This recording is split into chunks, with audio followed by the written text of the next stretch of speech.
I know that you have a lot of experience and you've been, I know, with GMA for a long time, but what's your background? How did you get into this crazy, audio, sound editing, engineering, all this? How'd you choose this as a career? When I started, um, the head of engineering told me what I was doing. So he said, "You're going in audio," and Nice. and that's where I went. But to go back a couple of steps, I started before TV. I was in the theater business, working for United Artists, Wow. and that was terrible business. I was running. I was the manager of movie theaters and the whole districts and I was going to 15 movie theaters throughout Queens and Bayside and New York City and there was an opportunity to United Artists was merging with Columbia Pictures, and they were forming UA Columbia Cablevision, Mm. and it was in Pompton Lakes, New Jersey. And I said, "Hey, I want to be part of this." Wow. And the president of the theater district, the theaters, United Artists Theaters, sent me to the president of this new formed company, and I put in my time at Cablevision, and a couple things. You don't get into the business back in '78. You really didn't get into the business unless you knew somebody, and Oh, and my father-in-law was a cameraman on GMA, Max Goldstein. Oh. My Eddie knows Max. My my brother-in-law, my sister-in-law was an anchor at WABC TV. Um, so and the president of engineering at the time was Julie Barnathan. Julie Barnathan, um, he knew Max Goldstein, and he took a lot. They got me an interview, and they said, "You're going into audio." And the first year I didn't get hired, but a year later, um, actually someone called me and said, "You're on a list. Do you know you're on the list to be hired?" And I said, "No." And then I got a call and they said, "No," or I called ABC and they said, "Yeah, you're starting next week." So nobody ever called me and said I was hired. Nice. that's hilarious. And I was in college and I said, I didn't finish college. I went to all the professors and I said, "I'm taking a full-time job and I'm going to finish somehow." And I did. I carried my books with me to ABC, and there was a standby lounge, and I sat in the lounge, and I graduated, and I've been at ABC ever since Wow. Wow. 1978. Wow. I love how they're like, "Oh, by the way, yeah, you're starting next week." You're like, Yeah, I never oh, was told I was really officially hired. Matter of fact, I have a letter somewhere that says, "Unfortunately, due to someone with your lack of skills," or whatever it says, you're not hired. But I was hired. So there was confusion right away. Well, oh I my, think I read a letter in 2008 that you got fired, but I guess you never knew that. So you're Yeah, still no. there. Yeah, yeah.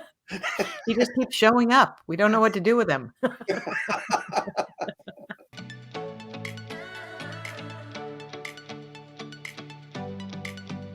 So you were told that you were gonna be in audio. I'm assuming that maybe along the way you decided you liked that? Um, yeah, I liked it right away because um, right away it was you're in the control room. Mhm. And to be in the control room, you're sitting next to, and back then our control rooms were configured a lot differently, Mm. but you were sitting in the room with the director, the technical director, an AD, maybe Rune Arledge would be in the room, but Wow. you would have an executive producer. Rune Arledge would be a common person to be in the news control room. at the time, even Good Morning America at the time.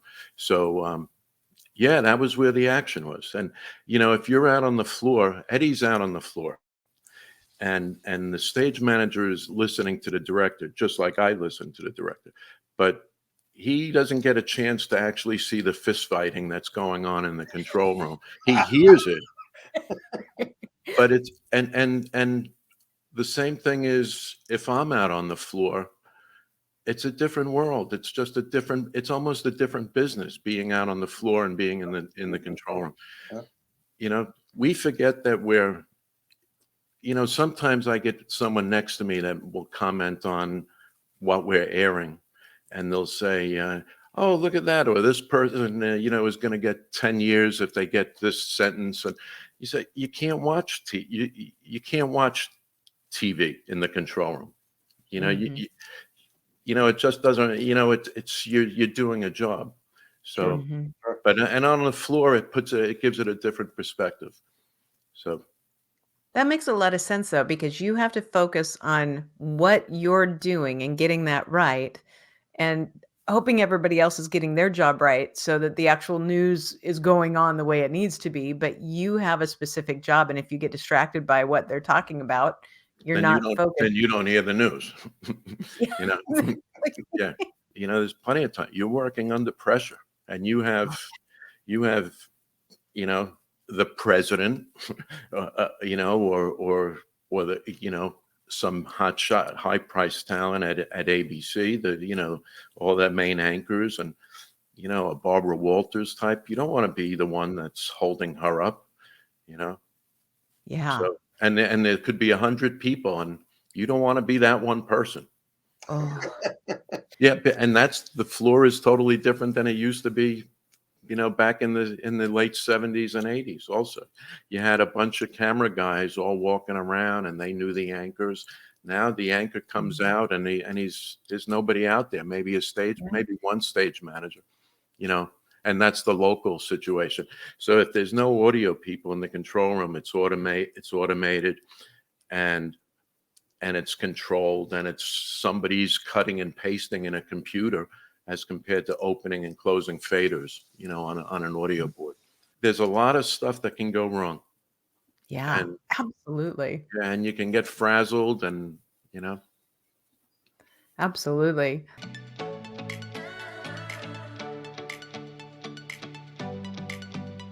So let's talk technical, okay? Because right now I'm just using the microphone of the computer. I don't have any external microphone. and you know what? Okay, so I'll stop you because it sounds great. Okay. I have one, the microphone's on the computer, and I have a nice microphone that I'm using, and it sounds fine, but yours sounds fine also. And I also think that in the world of where we're at now, post COVID, that doing a podcast like this, I mean, the two of you, and I think I'm looking at my return, the cameras look great, the audio sounds great. It's un, it's just weird. We go into the control room, and we have 15 of these remotes coming up, and 13 of them sound awful. So, but it depends on a lot of different things. Technically, it depends on, like right now, Eddie could have, a bunch of his family members on the internet, and my wife is in the other room, on her computer and on the TV. Everything is hooked up to that little internet box that's coming in this apartment. So, technically, you guys look great. The audio sounds great. If it sounds big, I mean, obviously, if you're going on camera and you're going to do a podcast, you want to double check. I literally had a technical director on, my old friend Gary, who I did a check with earlier, and I said, hey, I sent him a text. I said, hey, I want to check my audio and video, because I actually put up a nice new microphone for it. Hey, you can't see it, Yeah, I was gonna see what but you have. Nice. but it's on a gooseneck, but it's sort of out of frame. But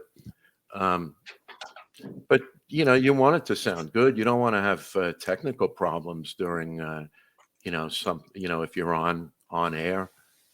Yeah. Well, and I think that's definitely what we're trying to do. I don't know Yep. what do I have? Yeah, those are nice. Those are nice. Yeah. Blue. And I get a lot of compliments on it. I did somebody else's podcast, and I had somebody actually email me and said, "I just heard you on this podcast. What microphone do you use?" And I'm Yeah. like, "Well, good. It must sound okay." Yeah. Well, I hooked this up after I sat with one of my coworkers, and we're chatting, and we're mixing the show, and we're chatting while we're it's like flying a plane what I do, and then we're chatting, and we're talking equipment, and he told me about this little adapter that takes a regular microphone, a regular broadcast microphone, and just puts it through a 9-volt battery, and makes it and then you have a USB connector. Hmm. And I said, "Oh yeah," and it was a great little thing, and I tried it, and I said, "Oh, so that's cool." So that's that's actually a good tech tip, and that's you want to make sure you're obviously have a couple of backups. When I saw that the computer wasn't recognizing the camera and the microphone, I quickly got another computer going, and I was ready to, because I wasn't going to miss the 4 o'clock start. But but I rebooted, and then it came up, and then so there was something. Even though things were closed, so there's your technical portion of Okay, a thank you. question. Thank you. Always have a backup. Broadcast wise, in the control room, we start checking at 3 in the morning, and you don't rest, and you don't have. I mean, we literally don't have coffee until we do a full checkout, and then and then you can go take, and then our lunch break officially begins. But that you have to check out. You have to check out all these things. Yeah, and I think that it also makes sense. One of the things you said too is that a couple minutes ago was about rebooting because, one of the reasons I started taping more on StreamYard is that sometimes Zoom gets kind of tired in the afternoon. I've noticed, but StreamYard tend to get better, better video, a little bit better audio at times. But to your point, sometimes I could have taped something an hour ago and it doesn't recognize my equipment again. So being prepared early enough to know that you may have to reboot Yeah. just so your systems can all recognize each other again. Yeah, actually, a good reboot, an hour ahead of time is always good. Yeah, absolutely. When you're going on camera, and Eddie's been on probably much more than I have. Eddie's, I'm a ham. yeah, No. Eddie. But when you go on camera, when I was in college, I tried to be like a news disc jockey, and and I forgot if they gave me the news or the weather, but I had like 2 minutes to fill, and I remember being a nervous wreck, and I loved it. I loved the idea of being in this radio, room, and and I had headphones on like this, and someone gave me a cue in my ear as I was speaking, and I'm on the air in the cafeteria that was where I was going, the cafeteria at Queens College, and they spoke to me in my ear and said like 30 seconds, and I couldn't handle it. I couldn't handle it was too. That's when I said I don't think I'm ready to be on camera. Yes. But the talent that we look at all day long are, most of them are wearing earpieces. That the control room doesn't stop talking to them. Yes. Wow. They Annoying. don't stop talking to them. No. So that's nonstop, and they also have to listen and talk to a guest and interview somebody, or it. So less is best. If you don't have to get on and talk to the anchors, you don't talk to them.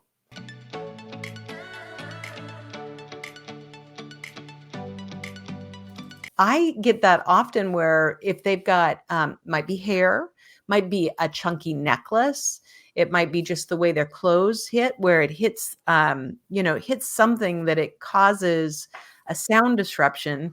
Um, and I think that it's a really great reminder for everybody who's listening to say, make sure that whatever you are using for your microphone, that it's not impeded by your clothing, your hair, your jewelry, because those things can be distracting and they can keep your message from being heard clearly. So that works well with men. That works well with men that are wearing ties and jacket. The only thing that they really care about is maybe that their tie is straight, and Yeah. that the jacket isn't like too disheveled and cockeyed, But you put the mic on a man, he's done.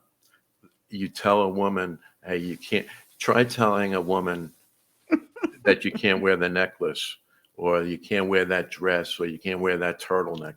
Doesn't work that way. So we have, they come out with, it looks like they're pebbles from the Flintstones, they're like, rows and rows of, whatever is the clunkiest jewelry, and they wear it. Yep. And then or it's the flimsiest silk, blouse, and if you can't put anything on it because it's going to fall off, Yep. So, Yep. So get in early, get in, show it, the best, the people that are professional, they come in or they might have a wardrobe specialist come in and say, hey, she's wearing, the Tin Man suit today. And, and you may hear some clunking or something. So, we'll try and put it and mic it up. And we're lucky at GMA. We have a bunch of, we have a decent amount of staff that, where we can say, hey, you work with, this woman, or if we have like a big show, Dancing with the Stars, we might say, hey, you deal with all the people that are in, all the ladies that are in costume. This guy will deal with all the men, and so on, and then you deal with the talent and the other guests and the, and the Larrys and the Amy's and all the other correspondents.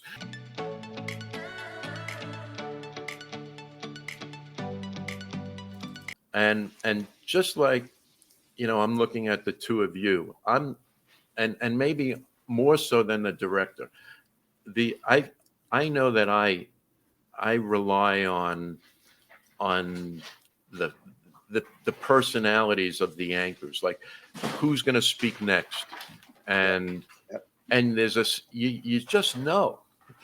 How do you know? How do you know that Robin's going to? Because I know their personality. Because when you sit so close to them, and I'm sitting maybe 3.5, 4 feet away from Robin, who's almost my size, lifelike, and when I'm watching her throughout for the 2 hours every morning, and I'm watching George huff and get and get something's, but he's reading a text that and he's getting all, so you learn you learn their personalities. You really get to know these.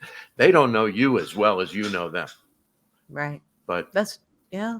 So you have to read into it a little bit.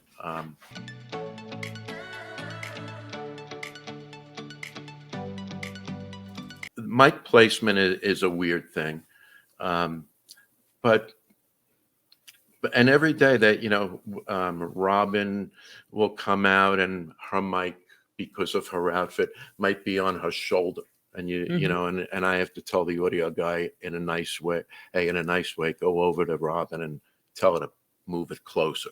So we're always doing that stuff, and we're always listening. That's so we're lucky. Our talent has an audio guy and an audio team that we listen to that stuff, and we see it. A lot of times we see it and we don't want to bring attention to it, and we just cross our fingers and hope that the director, we don't care about the 30,000 viewers out there hearing hearing it, but Right. it's the director that we're afraid of. She hears it, and she's right, and we know. Right. We know we want it's a problem, so we obviously want to avoid that kind of stuff. So if you were miking somebody, okay, let's say I'm going to do a demo tape, or I'm going to do something for my reel that I want to try to get hired. So if this is what I'm wearing, would you like to put the mic on the lapel? Would you like to put it right here center? And That's also, a good question. right. So obviously, if we're looking straight ahead, right? That's the first step. Center is always good. So You straight put ahead it center. if you put it here, and you turn your head to your left to speak to the person on your left, it's good. If you're turning to the right, it's good. I'm but if it's over here, and you're turning over here, and now you have a swivel chair and you're swiveling, Yeah. it's the microphone is now a foot away from your mouth when it really could have been at Right. 5 inches. So most of the time, always try to do center if you Go can. for center. If you're doing an interview, right? We call them like one-on-one interviews. So if I'm doing an interview and I'm looking this way, then I want my mic on this side, because that's Correct. where my head's looking, right? Correct. Always just angle it and say, which is where is that mic better and closer to your mouth, So When we see people, because of a wardrobe, it's over there. I have to sometimes get in Robin's ear and say, hey, I need you to move it over. If I can make it sound good without bugging them, right. I will. And I can, and I do, and I will.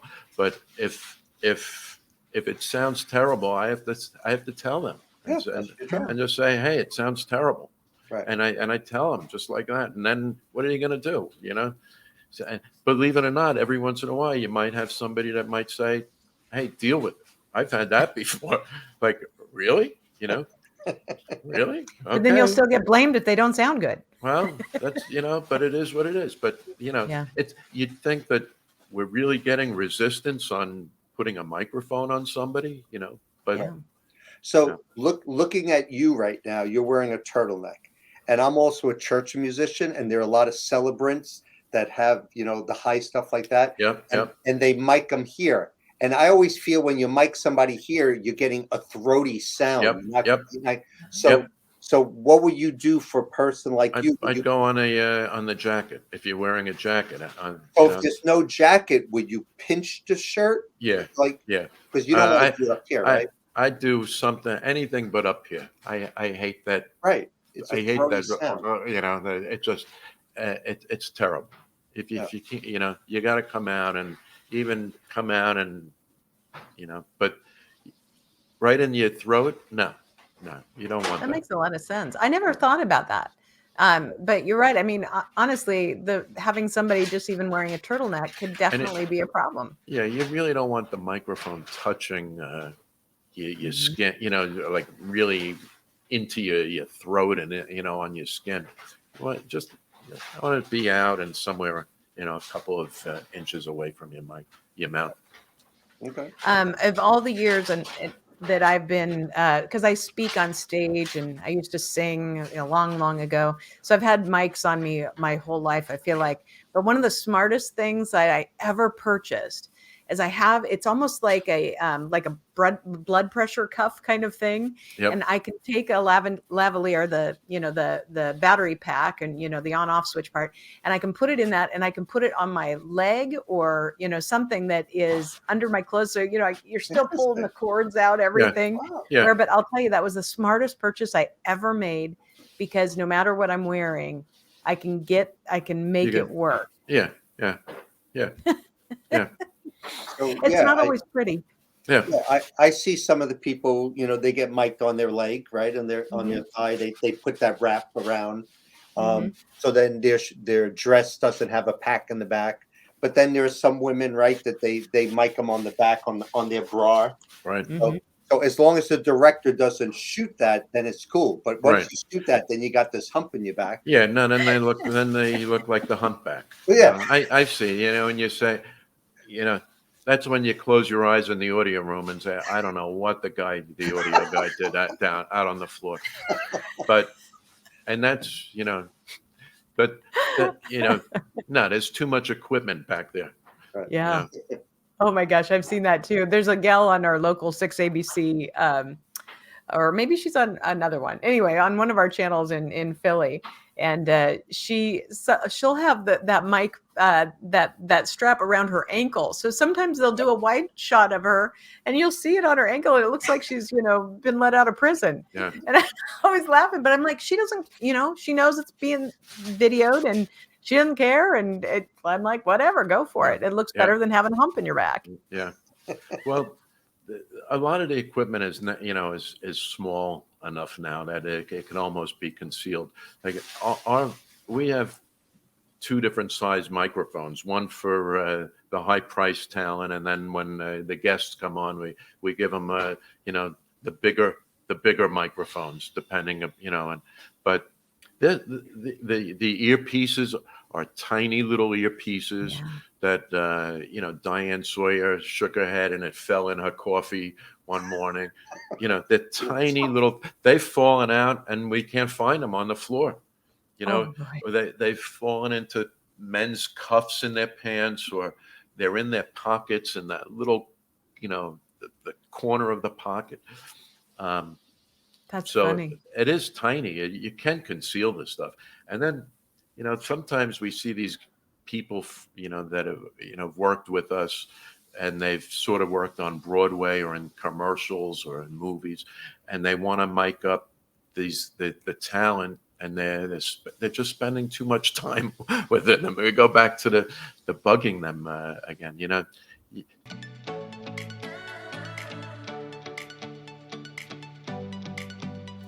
So let's say we have a Muppet on, or Sesame Street, right? So let's say my hand right now is the Muppet. So where do you mic the Muppet? Where do I mic them? So I mic them. I mic the guy. I mic the guy under the table. Oh, I thought I'd get you. So. What do you mean? It's a Muppet. There's no guy under the table. The Muppets is a big thing when it comes to to the studio, and I say it's a bigger thing for audio. And you try and explain this to like the director, and they don't want to hear it. But they, when they tell you Elmo is going to be played by is the voice of John over here, and you got this guy John, and he's going to be Elmo, so But what happens is John also does Elmo, and he does Grouch, or the Cookie Monster, or something, So, and there's each guy is doing 2 or 3 people, right? So, and now these Muppets are popping up all over the studio, and you got to know which voice it is and who it. So you can have all these important guests on, but if you have the Muppets on, that you have to be on your game that day at work. Because they also require audio feeds in their ear. So, and they have monitors, video monitors following the anchors around, so they see what's going on. Yeah. And there's just a lot of technical behind the scenes with that kind of stuff. So yeah, I think in working with them as a stage manager, a lot of times they have like a head thing, like a head wrap, and then the mic goes down, and they bring that from Sesame Street, and then you just furnish the microphone pack and stuff. Correct. So they'll have that pack. Then if they're laying on the floor, even though their hand is the Muppet, right? Their hand is here, but they're not looking this way. They're looking down at a little monitor that we put in between their legs or to their side. And sometimes they ad lib, or sometimes they have the script and they scotch tape the script to the side of the monitor. So they're looking at the monitor, looking at the script, and they see their character this way, and the mic's that way. So it's really. I'm laughing because those are the mornings that if something can go wrong, something goes wrong, and that's those are the crazy mornings when, and Mhm. you have big breaking news, and now Right. A you big have this, show. and Right. it's just there's a lot of stuff Yeah. going on.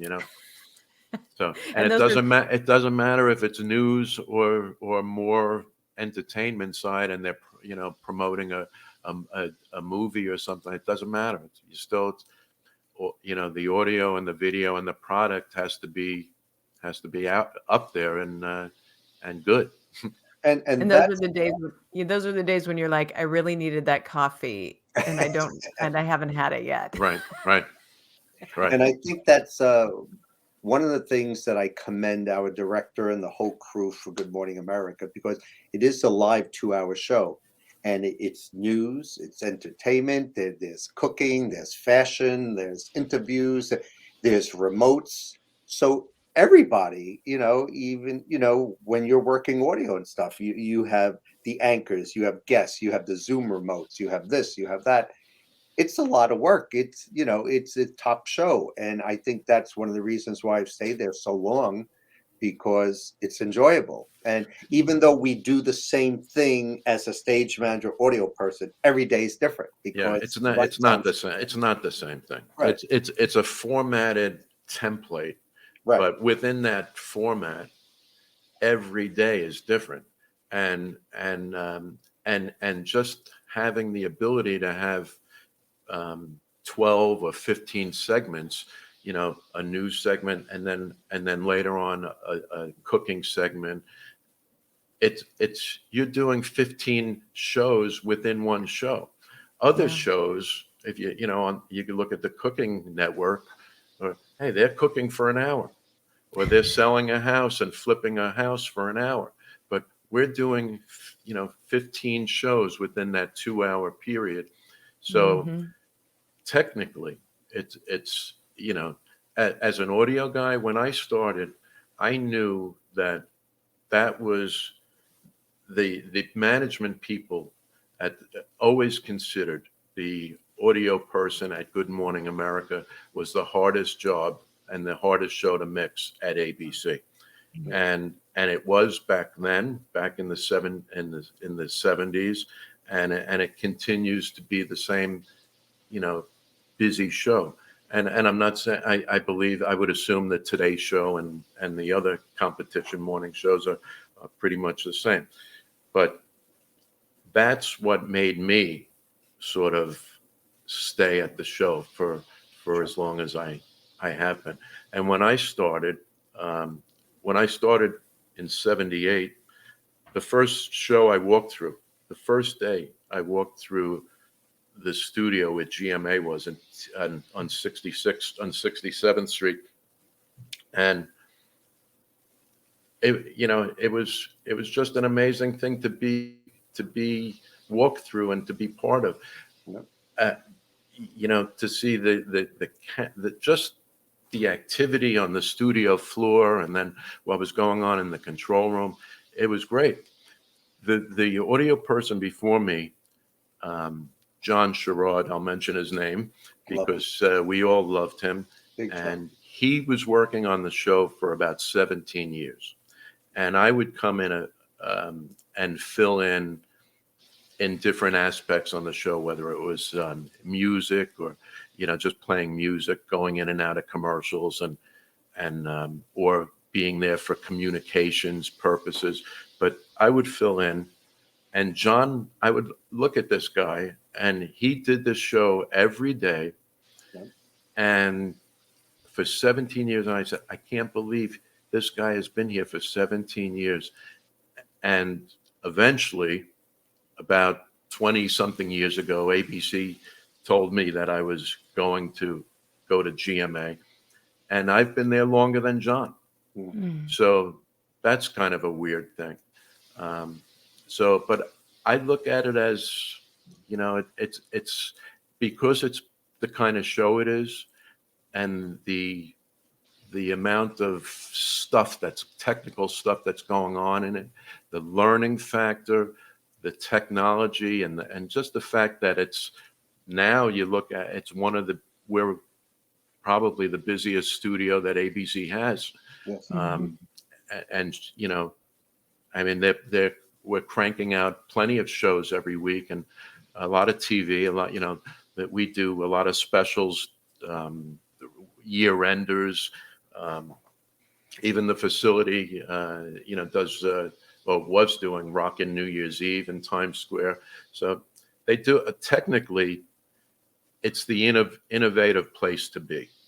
And so when Eddie says it's a good place to be, it's always been a good place to be. And especially if management felt it was the most difficult audio show that they had, then I guess it was it was like my way of saying, hey, that's for me.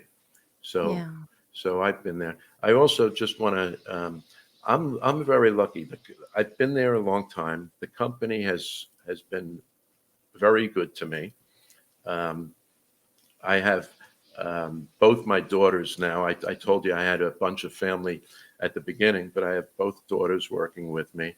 I have one is in the makeup department, and another one is a producer in the DGA, and so they work on different aspects, but they're TV is a big part of our lives, and it's also been a big part of my wife's life because I traveled many years, and it's not for everybody. It's not for every family. It's not for these hours are not for every family, and so it takes a lot of dedication, but it takes obviously a love of what you're doing, I guess, and to continue to enjoy working and making nice TV, making good TV, and being Ah, part of it. Being part of the crew is the great thing. The friendships and just it just, I don't know if it's from being there for such a long time but it's just a friendly place, and you hear it all the time. You hear it all the time that it's like a family, but it is. There's some nice family and good friends, and you couldn't find a better place to work. oh, I love that. Paul, thank you so much. Thank you for your expertise, but also thank you so much for telling more of the story and telling us a little bit what really makes all the magic happen, and all those pieces that are behind it and all the incredible people that make all those things run so smoothly. This has been fantastic. I really, really enjoyed the conversation. Thank you. I'm glad I was part of it. And when Eddie offered me the opportunity, I think I jumped at it, and I said, yeah, I'd do it. I'd love it. So Thank you. yeah, I'm glad to be part of it. Thank you, Paul.